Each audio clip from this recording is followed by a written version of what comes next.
back to do another short video. Probably not going to do a time lapse or anything on this one. I'm not going to sit here and bore you guys with all the details.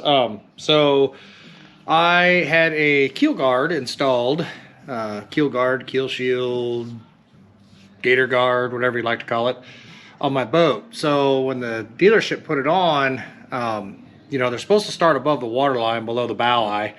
And with the wing pattern on the Phoenixes, they have a tendency, the guys putting them on, to put them on below that wing pattern so they don't interrupt the look of the boat. And it puts it below the water line, and it causes these keel guards to blow off. So mine lasted a whopping 3 days. Anyway, because the sticky part had come off of the actual keel guard itself and it stuck to the boat, so it peeled loose from the keel guard, the 3M like adhesive tape. I contacted the manufacturer. I gave them a proof of purchase, all that good stuff that they needed, and showed them a couple pictures of what had happened here. And they went ahead and sent me a new keel guard. So I'm going to put it on myself this time. Right or wrong, you know, I feel like I can do a better job. When I'm all done, I'm going to go ahead and run some 3M black sealant around the outside edges of it to help kind of glue it on there.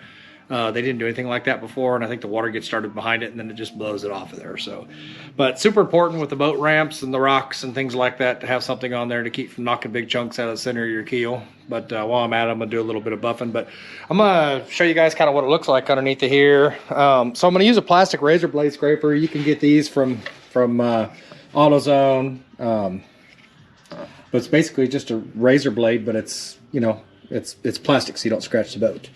But here's kind of the underneath side of the boat. It's got, you can see where the gray tape stayed on, even though the keel guard's gone. So I'm going to go ahead and work on this with the heat gun and the scraper and get this thing all cleaned up and get the new one put on.